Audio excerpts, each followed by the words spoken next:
So it's Monday, 18th of May. I've not played golf in 8 weeks now. I hit a couple of balls at the range last night, but I'm going to head out to a brand new golf course that's being built, a 9-holer. I'm going to go and check it out.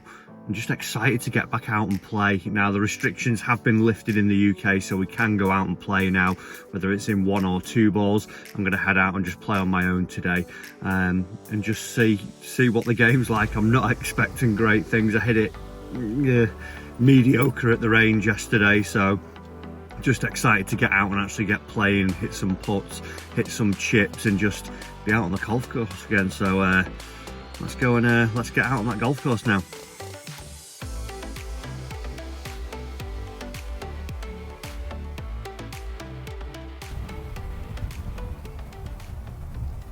Right then, just jumping back in because the audio wasn't great on some of the clips, and we found ourselves down at Addlington Golf Course, down at the new Heritage Golf Course, which is a par 3 course. It plays 1,483 yards off the back and 1,250 off the front, holes ranging from 100 yards all the way up to 224 yards, and all being par 3s.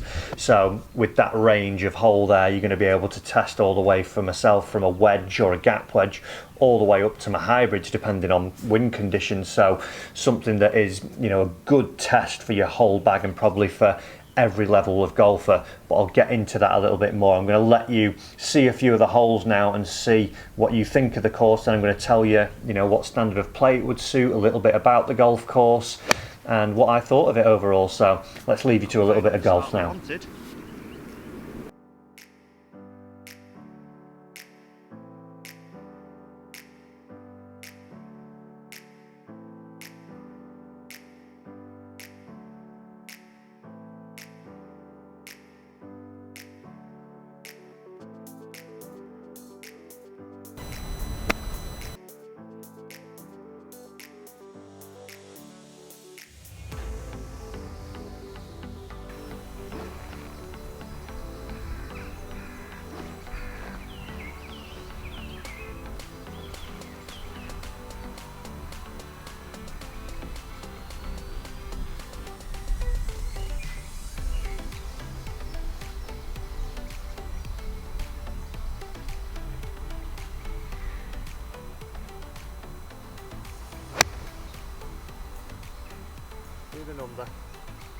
See the number.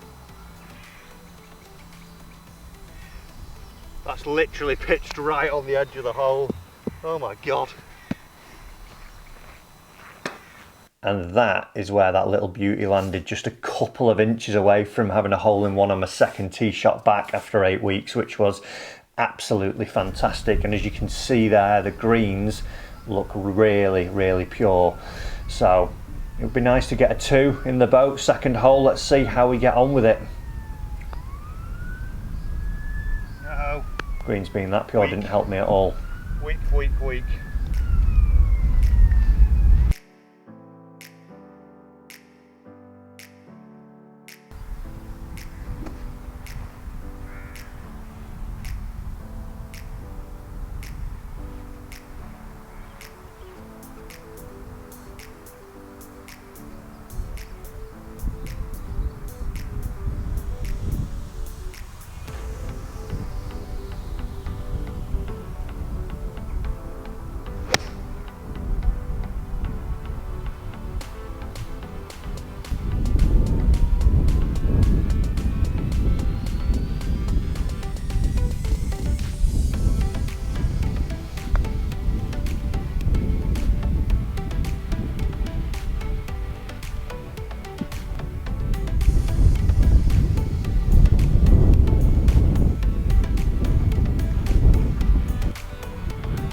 Okay, so coming away from the video for a second, just to give you a little bit more detail on the golf course. Number one, the quality of it is absolutely immaculate. It's only recently just opened, so you would expect it to be high quality. But the attention to detail, the way it was manicured, the greens, the striping on them, the cuts of the tees, the actual tee boxes and the flags were out of this world. They were the best flags I've ever seen on any golf course. The money they've spent on actually preparing this golf course and putting it together is second to none. You can really tell that they've paid attention to the detail and wanted it to get it looking as best as possible. As well, it wasn't a rip-off, it was only £12, and for the quality of the golf course, I thought that was unbelievably well priced. At £12, it was so reasonable. And the good thing about that is obviously they're not pricing it too high, so not everyone can get there. For £12, you're getting a quality product that is accessible to so many people. Also as well, what was good, I noticed one of the people that I let through whilst doing a little bit of filming was a golfer, was an established golfer, but he was wearing jeans and a t-shirt. Now, I'm not one for, you know, big dress code rules and having big rules in place. But what's great about that is that if you are looking to get into the game and you're trying to grow the game a little bit more, it's a course that's going to feel a little bit more welcoming. It's not going to feel that you've got too many strict rules in place and that you're being monitored and watched all the time by any other members or anything like that. You're going to feel a little bit more relaxed. So if you just want to turn up with the lads or the girls and just have a knock, you know, and you just think, oh, well, I've got my jeans and I want a Friday night knock, that also is another great factor for itself. One of the big benefits about the place is who can play it. Obviously, I'm a professional golfer and I saw beginners out there, saw a couple of accomplished golfers, and I think it would suit anybody. The challenge for the low golfer is definitely there because the holes are shorter. You know, you're playing par threes, there's that challenge of if you're hitting it good, you're going to be hitting it close and you should be making a lot of birdies. The greens are that good that, you know, you hit a good putt, it should be going in. So there's that element of really trying to score low as possible. Also for the lower golfer as well, there's lots of different shot selections you can play, especially around the greens. The green complex, the way they're built, there's lots of swales, lots of undulations, lots of little hollows. It's not like some par 3 courses where you go to where they were like pancakes, and if you missed the green, everything was a simple bump and run back up to the hole and a tap in. You really had to think about the shots you wanted to play around the greens. So if you were looking as an accomplished golfer to really sharpen up that short game, this is definitely one of the places that you should be going to go and do that. But then on the flip side as well, around the greens, there's no bunkers. So for a beginner golfer or a higher handicap golfer who just wants to ease themselves into the game, doesn't want to be almost humiliated and be sort of put down and feel that they've not, you know, got the skills to play around a golf course, this is going to be great for them because yes, you will have to play different types of short game shots, but you're not going to be punished too much. You're not going to get disheartened if you are missing greens because you can still play a little bump and run up to some part of the green or try and play a little chip shot, a little pitch shot without having to hit the super technical one. You can still play a level of these and actually enjoy it. It's not going to be too penalising for you. So there's that element of it being a course that anyone can go in and enjoy, which I think is absolutely fantastic. I would be happy taking any of my lessons there, whether it was a beginner, and just let them actually hit down, because the other great thing as well, off the tee, there's no really big carries over water.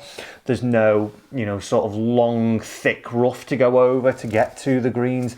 Every green also has a big fairway running up to it. It's quite wide, so for your low player, it sort of becomes redundant.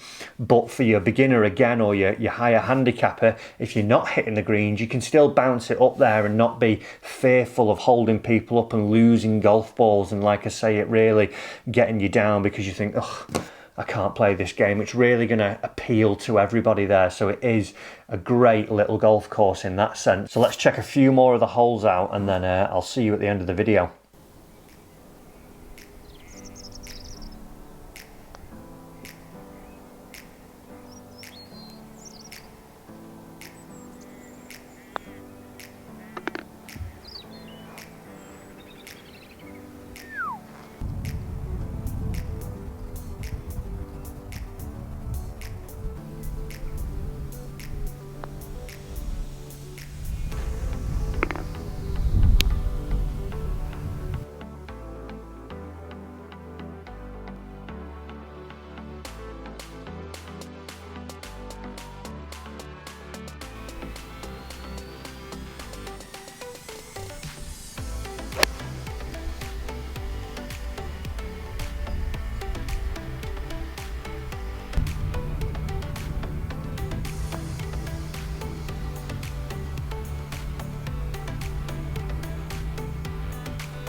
So back home now, obviously when you finish, you just jump in your car and go. There's no clubhouse or hanging around. So wanted to just come home and do this part of the video here.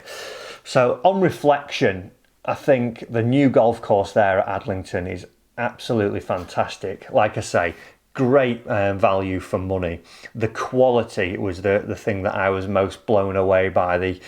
How immaculate it was. The greens were perfect, the tees were perfect, those tees, the flags, even the little putting green they had by the first tee. There wasn't any money spared there. The flags were all the same, like the ones that you see out on the course, and it was a real attention to detail has gone into actually building this golf course and making it something that is not only visually impressive, but when you're playing, there's a real challenge for any level of golfer that is going to go and play this golf course. So for me, I couldn't recommend it highly enough. It was brilliant. If you're looking for, a nice little hour's walk to get out there in the countryside, be on a really nice golf course, one that isn't going to be super challenging if you're a beginner golfer, or something that's going to be fun if you are a lower handicapper and you can try and play all types of different shots. The Heritage Golf Course at Addlington definitely is one that you should go and try. I'll definitely be up there a little bit more frequently and taking some of my lessons there as time goes on. So that is the video, guys. I hope you've enjoyed it. One other thing though, I did walk away from there thinking about my own game. Obviously with lockdown happening over the last couple of weeks, that passion of me missing the game. I've missed teaching people. I've missed, golf from a work side of things, but also watching, reruns of the Open and things like that. I've definitely got a burning desire again to improve my game. I've not really focused on my own game that much. I've not played that much golf over the last couple of years. So getting out there today and hitting some balls at the range last night has definitely got that spark going again and makes me want to improve my own golf. And if it can help you as well and be entertaining, informative along the way, it's definitely something that I'm going to be looking into. So maybe comment down below what sort of things you think I could do. Would it be me going for lessons, improving my swing that way, or just going through me trying to shoot a certain score?